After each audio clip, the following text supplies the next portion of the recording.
known them for.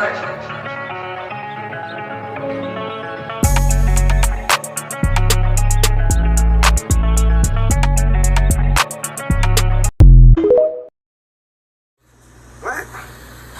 ACP, did you see this? Look, if it ain't official Dana J, Prima Donna News, I don't even want to see it. Just take the phone.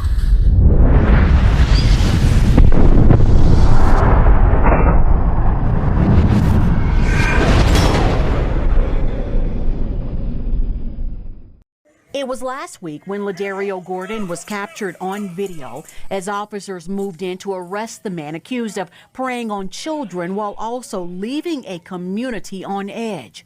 Monday, he was captured once again on camera, this time in a jail jumpsuit, as he stood before Judge Louis Montesi Jr., who officially handed down felony charges. Mr. Gordon, you're charged in this case with especially aggravated kidnapping, rape of a child, and employing a firearm during the commission of a felony. Intent to commit a felony. Even with those criminal charges, Gordon is now facing Judge Montesi making one thing clear. You're presumed to be innocent of the charges. A plea of not guilty is entered in this case for you.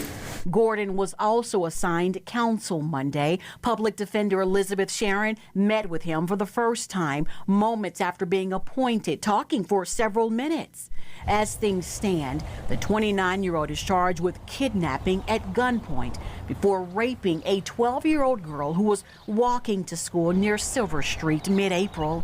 For the crime police say he admitted to, Gordon is facing those 3 felony charges with the possibility, detectives have said, of having more charges tacked on. Serious charges has ushered in a seriously hefty bond of $500,000. Meanwhile, Gordon has been ordered back to court along with his public defender. And then address me about what you want to do with your case. A case that's scheduled to resume Tuesday.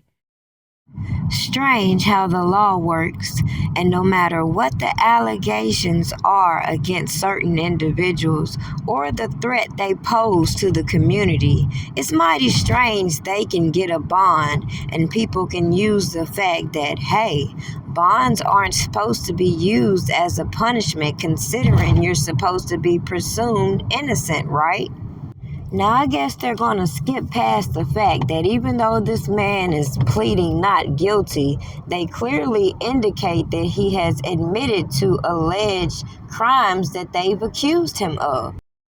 Now, in this point in time, I refuse to believe individuals don't see how much tax-paying money is wasted in putting all this propaganda through the news. But then when it comes to real victims, we see how the judicial system constantly fails them. And then we see this rhetoric as to why individuals don't want to report crimes committed against them when we see obviously on these platforms, these piss-poor investigations being done, the levels of corruption considering some of these officials and their agendas only facilitate some of these crimes that are affecting our communities.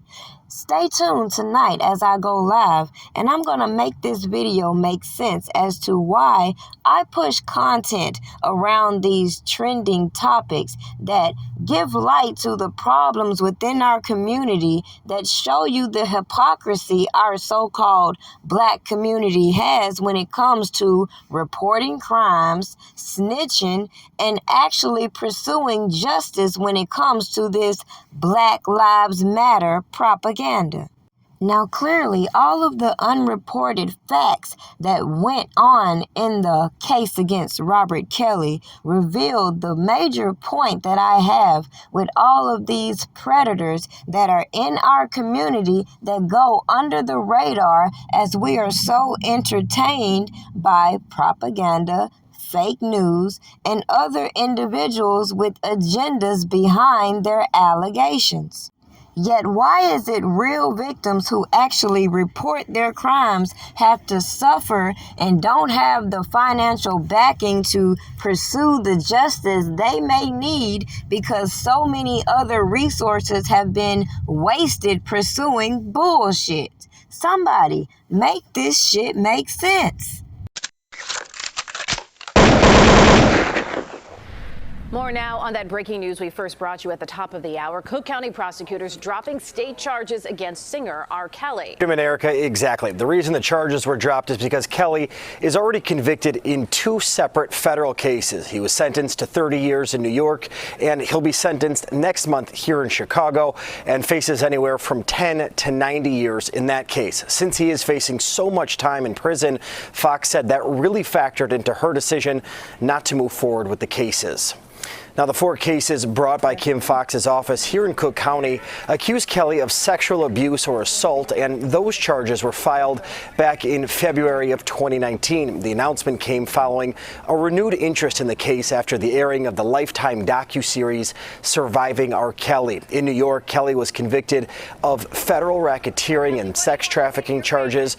The federal case here in Chicago stems from accusations that involve sexual misconduct with minors and child pornography. But now Fox says she won't go forward with those cases here in Cook County, citing the limited resources of her office and the other sexual assault cases that deserve their attention. Fox says she understands that her decision may leave some victims disappointed. For those who did not have an opportunity to put their hand on the Bible, or who have felt for the last 20 years that their pain was not recognized, certainly this is a disappointing day for them. Now, it don't take a genius to check out the message within this and how so many people have been distracted listening to these R. Kelly stories and propaganda that they don't realize all of these women who are being abused within the community, all of these children being abused within the community, and the fact that, as R. Kelly said, there are real people out here missing as so many resources were wasted trying to manufacture cases against him. Make sure you like this video, subscribe if you haven't already, turn on your notifications to all. We're going live tonight to break this all down and make it make sense.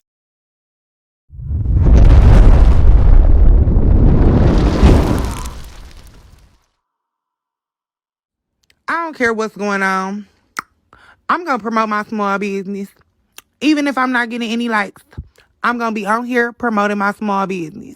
One day this little hustle going to turn into my biggest blessing. Something good